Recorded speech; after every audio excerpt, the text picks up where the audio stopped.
السلام علیکم ورحمۃ اللہ وبرکاتہ۔ الحمدللہ نحمدہ ونستعینہ ونستغفرہ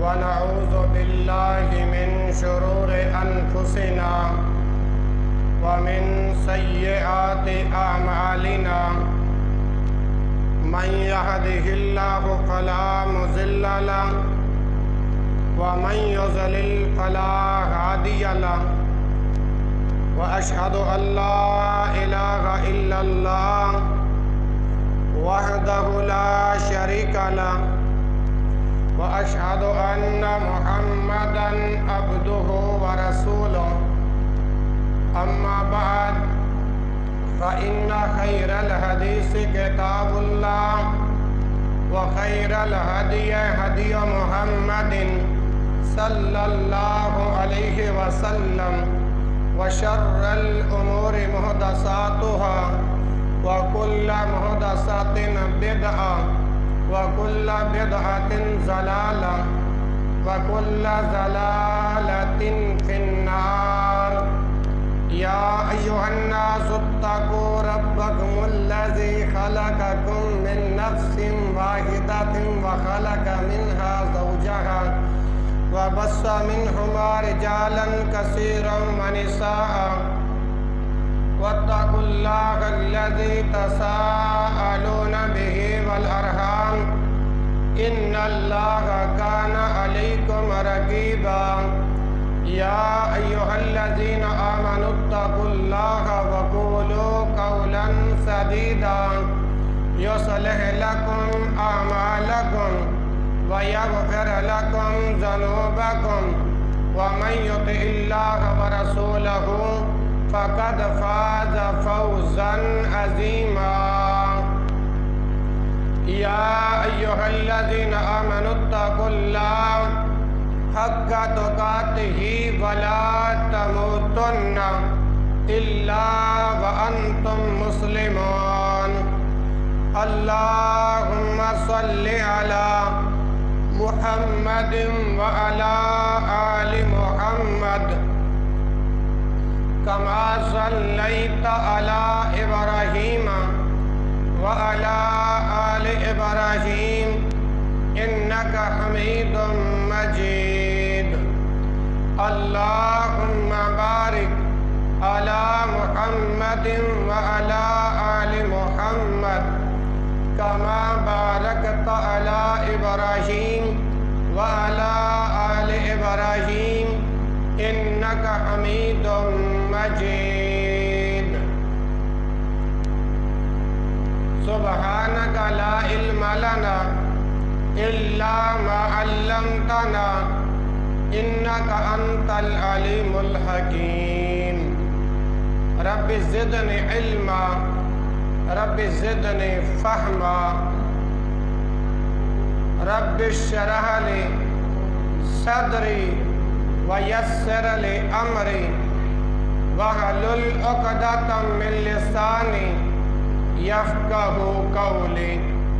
أعوذ بالله السميع العليم من الشيطان الرجيم من همزه ونفخه ونفثه۔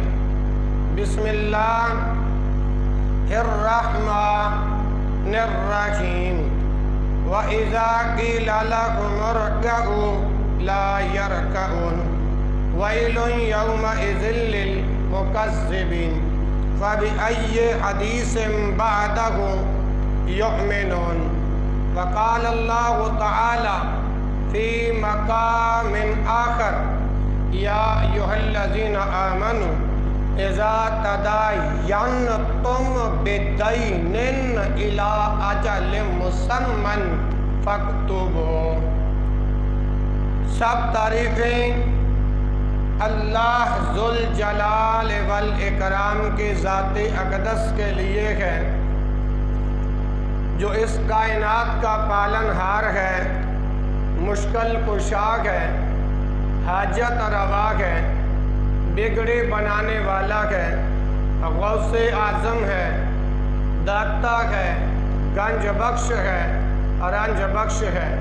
درود و سلام امام الانبیاء، خطیب الانبیاء، والی بطحا، سید الکونین و سید الثقلین، امام الحرمین، امام القبلتین، امامنا فی الدنیا و امامنا فی الآخرہ، جناب محمد الرسول اللہ صلی اللہ علیہ وآلہ وسلم کی ذات بابرکات پر درود و سلام کا نذرانہ عقیدت پیش کرنے کے بعد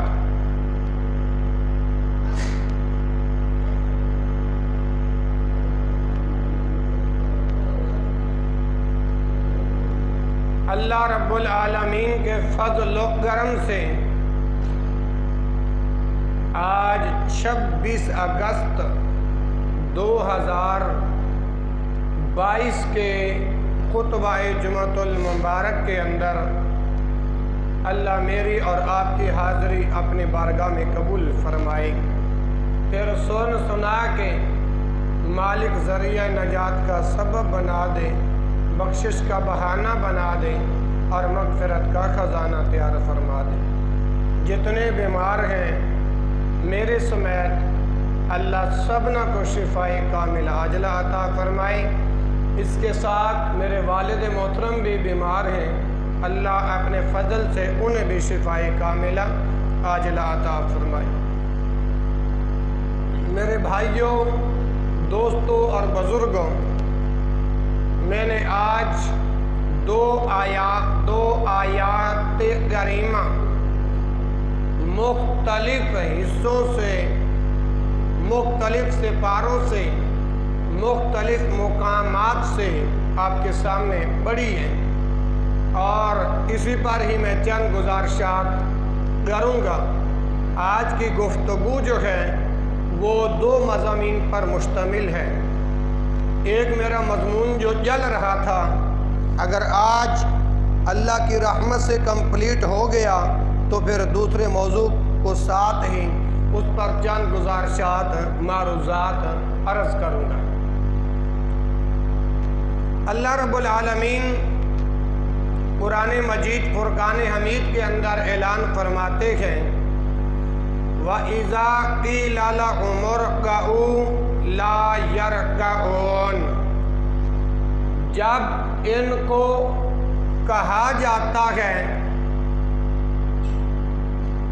اللہ اکبر، وَإِذَا قِيلَ لَهُمُ ارْكَعُوا لَا يَرْكَعُونَ، جب ان کو نماز کے لیے کہا جاتا ہے تو یہ نماز نہیں پڑھتے۔ اور پچھلی آیت کے اندر اللہ ذوالجلال والاکرام نے ارشاد فرمایا کلوا وتمتعوا، کھاؤ اور فائدہ اٹھاؤ، قلیلا مگر تھوڑا، انکم مجرمون، کیونکہ تم مجرم ہو۔ ویل یومئذ للمکذبین، اور اس دن جھٹلانے والوں کے لیے ہلاکت ہے۔ آگے فرمایا وَإِذَا قِيلَ لَهُمُ ارْكَعُوا، جب ان کو کہا جاتا ہے رکوع کرو، یہاں رکوع سے مراد نماز ہے۔ وَإِذَا قِيلَ لَهُمُ ارْكَعُوا، جب ان کو کہا جاتا ہے نماز پڑھو، لا یرکعون، یہ نماز نہیں پڑھتے۔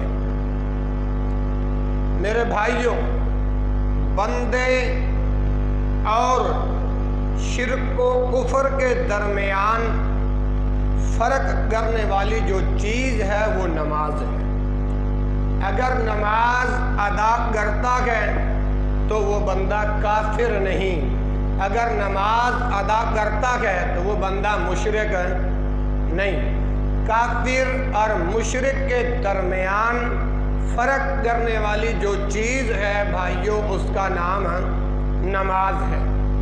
اور یاد رکھو، جو نماز کے اندر سستی کرتا ہے، نماز کے اندر کاہلی کرتا ہے، یہ نفاق کی علامت ہے۔ نفاق کی علامت کیا ہے؟ نماز میں سستی اور کاہلی جو کرتا ہے تو یہ نفاق کی علامت ہے، اور ترک کفر کی نشانی بتائی گئی ہے۔ اسی طرح بے نماز انسان روز قیامت جہنم کے عذابوں سے دو چار ترک صلاۃ کی وجہ سے کیا جائے گا۔ بے نماز کو جہنم کی آگ میں کس وجہ سے ڈالا جائے گا؟ کہ یہ نماز نہیں پڑھتا تھا۔ یہی بات امام الانبیاء جناب محمد رسول اللہ صلی اللہ علیہ وآلہ وسلم کے ارشاد گرامی سے بھی ثابت ہوتی ہے۔ صحیح مسلم میں حدیث کا نمبر ہے 82۔ حضرت جابر رضی اللہ تعالی عنہ ارشاد فرماتے ہیں، بین الرجل، بندے کے درمیان، و بین الشرک، اور شرک کے درمیان، والکفر، اور کفر کے درمیان جو چیز ہے وہ کیا ہے؟ ترک الصلاۃ، نماز کا چھوڑنا ہے، نماز کا ترک کرنا ہے۔ اب اس حدیث سے ثابت ہوا بندے شرک و کفر کے درمیان نماز چھوڑنے کا فاصلہ ہے۔ جس طرح کہ میں نے پہلے عرض کیا ہے، اگر نماز ادا کرتا ہے تو پھر بندہ مشرک ہے نہیں، اگر نماز ادا کرتا ہے پھر بندہ کافر ہے نہیں۔ اسی طرح جو نماز میں سستی اور کاہلی کا مظاہرہ کرتا ہے، سمجھو یہ منافق ہے اور یہ نفاق کی علامت ہے، اور یہی بات اللہ کے رسول صلی اللہ علیہ وآلہ وسلم سے ثابت ہو چکی ہے۔ اب بے نماز کا حکم کیا ہے؟ دلیل سنن الترمذی میں حدیث موجود ہے، 2621 نمبر ہے۔ حضرت بریدہ رضی اللہ عنہ فرماتے ہیں کہ میں نے رسول اللہ صلی اللہ علیہ وآلہ وسلم سے سنا، آپ فرماتے تھے، العہد الذی بیننا و بینہم الصلاۃ فمن ترکہا فقد کفر۔ یہ روایت سنن الترمذی کے اندر موجود ہے۔ فرمایا العہد الذی بیننا، وہ عہد جو ہمارے درمیان، و بینہم، اور جو ان کے درمیان ہے، یعنی وہ عہد جو ہمارے درمیان اور ان کے درمیان ہے وہ کیا ہے؟ الصلاۃ، وہ نماز ہے۔ بے نماز کا حکم اس حدیث میں بیان ہو رہا ہے۔ فمن ترکہا، جس نے نماز پڑھنی چھوڑ دی، جو نماز کے قریب نہیں آتا، ہاں جی، فمن ترکہا، جس نے نماز چھوڑ دی، فقد کفر، وہ بندہ کافر ہو گیا۔ اور پچھلی حدیث کے اندر ہم نے پڑھا بندے شرک اور کفر کے درمیان فاصلہ جو ہے وہ صرف نماز کا ہے۔ اس روایت کے اندر ہم نے پڑھا کہ وہ عہد جو ہمارے درمیان اور ان کے درمیان جو ہے وہ صرف نماز ہے۔ جس نے نماز کو چھوڑ دیا وہ بندہ کافر ہو گیا۔ اور میرے بھائیوں، بے نماز بندہ کل قیامت والے دن فرعون کا ساتھی ہوگا۔ بے نماز بندہ فرعون کافر کا ساتھی ہوگا۔ دلیل کہاں آتی ہے؟ مسند احمد جلد نمبر 2 صفحہ نمبر 169۔ راوی کون ہے؟ عبداللہ بن عمرو بن العاص رضی اللہ عنہ فرماتے ہیں کہ انہو ذکر الصلاۃ یوما، ایک دن نبی علیہ الصلاۃ والسلام نماز کا ذکر فرما رہے تھے، فقال آپ نے فرمایا من حافظ علیہا، جس نے نمازوں کی حفاظت کی، جس نے 5 نمازیں جماعت کے ساتھ ادا کی، فرمایا کانت لہو نوراً، یہ نمازیں کل قیامت والے دن نمازی کے لیے روشنی ہوں گی۔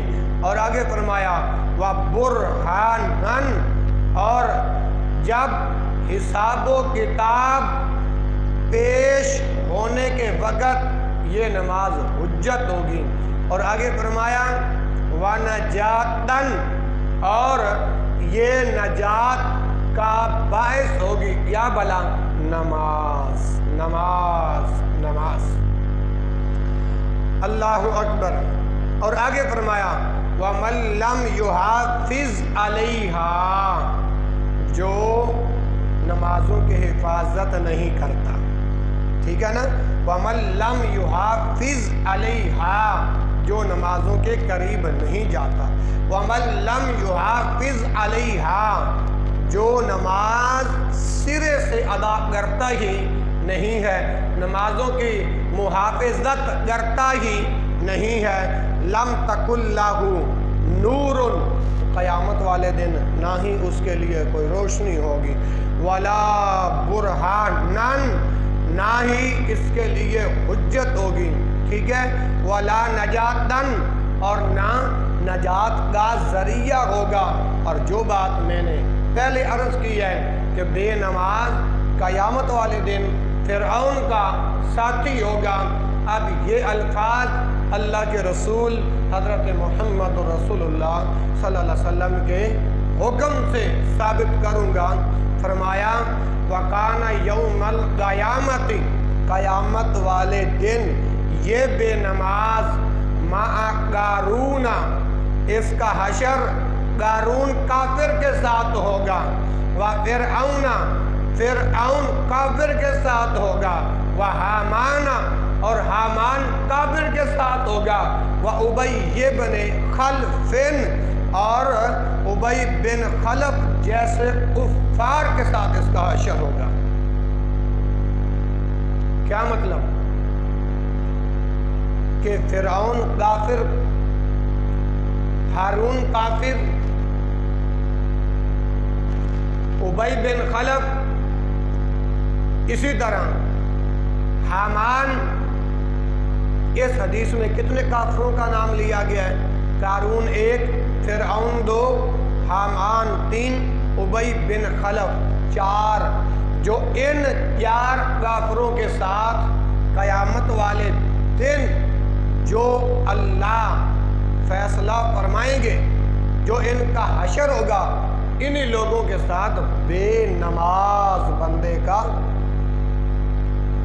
حساب ہوگا، حشر ہوگا۔ اللہ میری توبہ، دعا فرماؤ اللہ قیامت والے دن اپنا فضل فرماتے ہوئے ان کافروں کے ساتھ ہمیں اللہ نہ ملائے۔ اور بے نماز بندہ میدان محشر میں ذلت اور رسوائی جیسے عذاب سے دوچار۔ یہ بات اللہ کے قرآن سے ثابت ہے۔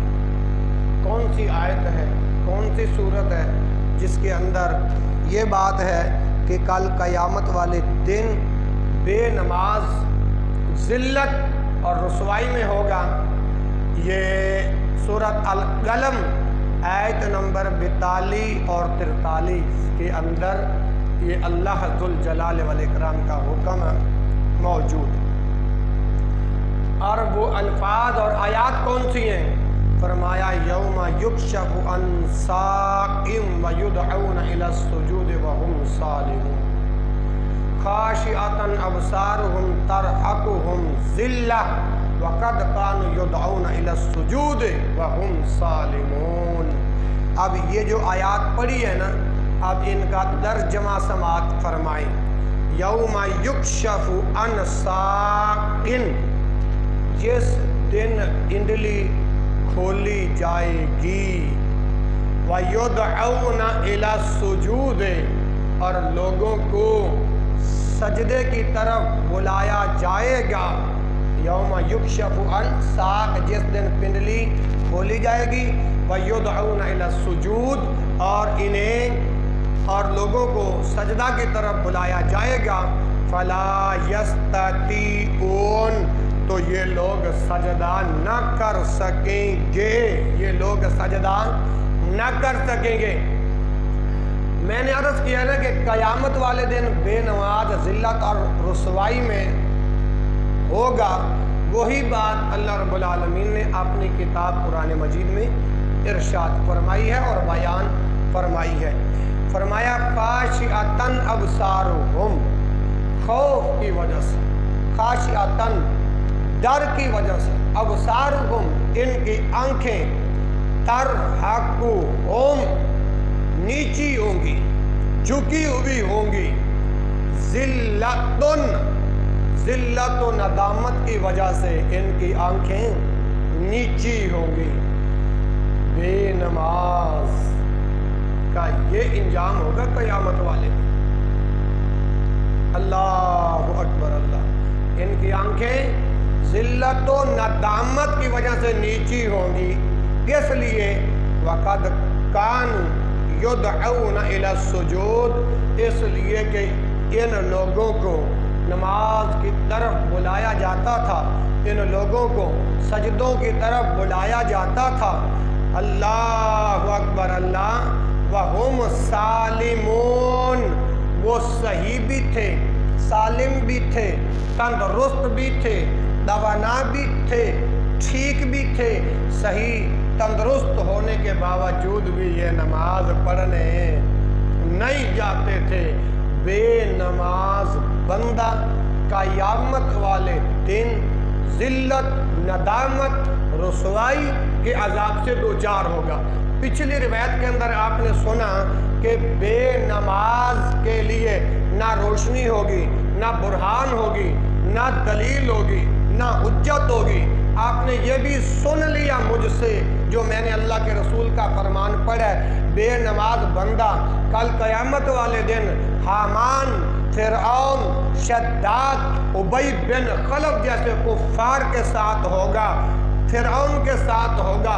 آپ نے یہ بھی سن لیا کہ بے نماز بندہ اگر وہ نمازی ہے تو مشرک نہیں ہے، اگر نمازی ہے تو کافر نہیں ہے۔ دلائل سے ثابت ہو گیا کہ بے نماز بندہ اگر اس نے کلمہ بھی رسول اللہ کا پڑھا ہے، ہاں جی، کلمہ پڑھنے کے باوجود بھی نماز نہیں پڑھتا، وہ مشرک ہے۔ کلمہ پڑھنے کے باوجود بھی وہ بندہ نماز نہیں پڑھتا، نماز کے قریب نہیں جاتا، وہ بندہ کافر ہے۔ وہ بندہ کون ہے؟ کافر ہے۔ یہ بات میں اپنی طرف سے نہیں کر رہا، جس کے میں دلائل عرض کر چکا ہوں۔ آگے آئیے، بے نماز کے لیے ہلاکت ہی ہلاکت ہے۔ بے نماز کے لیے، وہ بے نماز کے رزق کے اندر اللہ برکتیں نہیں ڈالتے۔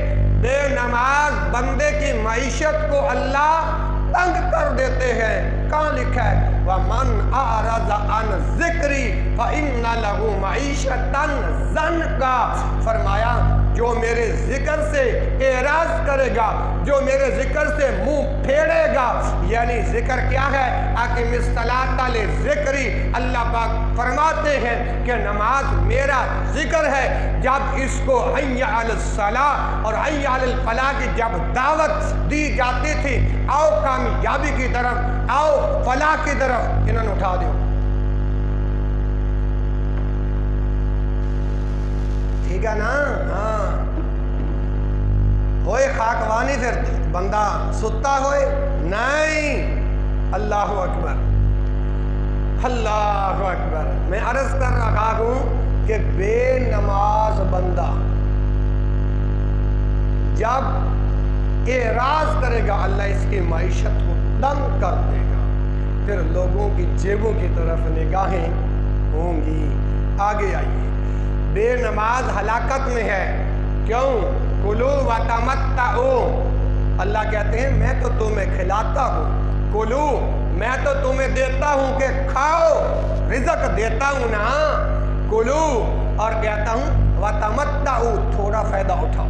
اس دنیا میں ہمیشہ رہنے کے لیے نہیں آئے، اس دنیا میں ہمیشہ زندگی بسر کرنے کے لیے نہیں آئے، اس دنیا میں ہمیشہ رہنے کا عقیدہ کفار لوگوں کا ہے، کیونکہ وہ سمجھتے ہیں ہم نے مرنا ہی نہیں۔ لیکن رسول اللہ کا کلمہ پڑھنے والوں فرمایا دنیا سجن المومن و جنت الکافر، میں نے کہا نا کافر کے لیے یہ دنیا جنت ہے، تو یہ میں نے یہ رسول کا فرمان پڑھا ہے، میں نے یہ نبی کا فرمان پڑھا ہے۔ کیا فرمان پڑھا ہے؟ الدنیا سجن المومن، یہ دنیا مومن کے لیے قید خانہ ہے، وجنت الکافر، کافر کے لیے یہ دنیا جنت ہے۔ آگے اللہ پاک فرماتے ہیں کلو وتمتعوا، کھاؤ لیکن فائدہ تھوڑا اٹھاؤ۔ کیوں؟ اتنے کا فائدہ اٹھاؤ کہ آپ کا اور آپ کے گھر والوں کا گزر بسر ہو سکے۔ اسلام یہ نہیں کہتا کہ تسی مسیتر بن جاؤ، اسلام یہ درس نہیں دیتا کہ تم مجاور بن کر بیٹھو۔ ہاں جی، قرآن کہہ رہا ہے، قرآن کی دعوت ہے، قرآن کی الغار ہے، قرآن کی پکار ہے، کھاؤ لیکن تھوڑا پیدا اٹھاؤ۔ لیکن کھانے کے باوجود پھر بھی بندہ نماز نہیں پڑھتا، اللہ کے گھر میں نہیں آتا۔ فرمایا انکم مجرمون، تم مجرم ہو۔ تم کون ہو؟ مجرم۔ ویل یومئذ للمکذبین، کیونکہ تم اس دن کو جھٹلانے والے ہو۔ کس دن کو بھلا؟ قیامت کے دن کو۔ اگر قیامت کا خوف، قیامت کا ڈر میرے اور آپ کے دلوں میں آ جاتا، آج مساجد مجھے اور آپ کو خالی نظر آتی، تو اللہ نے واضح الفاظ کے اندر فرما دیا میں دیتا بھی ہوں، کھلاتا بھی ہوں، اور کہا دیا کہ تھوڑا فائدہ اٹھاؤ۔ اس کے باوجود قیامت کا ڈر ان کے دلوں میں نہیں ہے، یہ قیامت کے دن کو جھٹلانے والے تھے، اس لیے یہ بے نماز تھے۔ اور دیکھو کیسے زلزلے آ رہے ہیں اور کتنا سیلاب آ چکا ہے۔ ہاں جی، دونسا ہو گیا اور ڈیرہ غازی خان وغیرہ، یہ جتنے علاقے ہیں جن علاقوں میں سیلاب آئے، دنیا تباہ ہو گئی، دنیا برباد ہو گئی، دنیا غرق ہو رہی ہے، اور لوگ نقل مکانی کر رہے ہیں۔ کاش کہ ہمیں مسکن مل جائے، ٹھکانہ مل جائے۔ میں پوچھنا چاہتا ہوں یہ اللہ کے عذاب کیوں آئے، یہ سیلاب کیوں آتے ہیں، یہ زلزلے کیوں آتے ہیں؟ جہاں گناہ ہوتا ہے، جہاں لوگ اللہ اور اس کے رسول کے نافرمانیاں کرتے ہیں، وہاں زلزلے آیا کرتے ہیں، وہاں سیلاب آیا کرتے ہیں۔ اور کتنی دنیا ہے جو سیلابوں کے ملک ہو۔ اور میرے بھائیوں، اب انبیاء نے نہیں آنا جو آ کے آپ کو دعوت دیں گے، انبیاء کی ڈیوٹیاں ختم ہو گئی، رسول اللہ کی ذات پر نبوت کا دروازہ بند ہو گیا۔ لا نبی بعدی، آپ آخری نبی ہیں اور آپ کے بعد قیامت تک کوئی اور نبی نہیں آئے گا۔ فرمایا یہ کام اب علماء کا ہے۔ کیوں؟ العلماء ورثۃ الانبیاء، علماء انبیاء کی میراث کے وارث ہیں۔ اب آسمان سے وحی نہیں آنے والی، آسمان سے اب تمہارے لیے جبریل نہیں اترنے والا، آسمان سے اب کوئی اور نبی نہیں آنے والا جو تمہیں آ کر کہے کہ نمازیں پڑھو۔ ٹھیک ہے، اللہ اکبر۔ اب یہ علماء کی ذمہ داری ہے، علماء آپ کو ایک ایک بات کھول کر بتاتے ہیں۔ اور آگے فرمایا وَإِذَا قِيلَ لَهُمُ ارْكَعُوا لَا يَرْكَعُونَ، جب ان کو کہا جاتا ہے آؤ او نمازیو، آؤ او لوگو، آؤ پیغمبر کے امتیو، آؤ اللہ کے بندو، وَإِذَا قِيلَ لَهُمُ ارْكَعُوا، جب ان کو کہا جاتا رکوع کرو، رکوع سے کیا مراد ہے؟ نماز۔ وَإِذَا قِيلَ لَهُمُ ارْكَعُوا لَا يَرْكَعُونَ، یہ رکوع نہیں کرتے، یہ نماز نہیں پڑھتے۔ اللہ پاک آگے فرماتے ہیں وَيْلٌ يَوْمَئِذٍ لِّلْمُكَذِّبِينَ، اس لیے نہیں فرماتے کہ یہ اس دن کو جھٹلانے والے ہیں، قیامت کے دن کو جھٹلانے والے ہیں۔ اگر قیامت کا ڈر میرے اور آپ کے دلوں میں ہوتا تو ہم نمازی نہ ہوتے۔ دکانوں پر، مکانوں پر، چوکوں چوراہوں، گلیوں محلوں میں بیٹھ کے ہم اپنا وقت پاس کر دیتے ہیں، لیکن اللہ کا بلاوا آئے تو ہمیں کوئی پرواہ بھی نہیں ہوتی۔ دوسری بات، آپ ہوٹلوں پہ دیکھو جہاں VCR لگا ہوتا ہے اور فلم چل رہی ہوتی ہے، اور وہ فلم اگر پہلوان جی 2.5 یا 3 گھنٹوں کی ہو نا تو یوں دیکھتے ہیں کہ پھاڑ کے کہ کوئی سین ادھر ادھر نہ ہو جائے۔ مولوی صاحب اگر بیان کر دیں وقت 5 منٹ ہوتے چلے جائیں تو اگر گھڑی پھر مولوی نے اشارہ کریں۔ ایک تو ہمارا مقتدی یوں بھی تھا 3 کی پابندی کرو، 3 کی پابندی کرو۔ ہاں جی، ایسے لوگ بھی آئیں گے۔ اور اللہ کا قرآن کیا کہتا ہے؟ فرمایا کہ جو نماز نہیں پڑھتے ان کے لیے ہلاکت ہی ہلاکت۔ اللہ اکبر۔ او میرے بھائیوں، اس وقت نماز پڑھو گے جب موت کا فرشتہ تمہاری جان قبض کرنے آ جائے گا، جب تمہارے اس دنیا سے جانے کا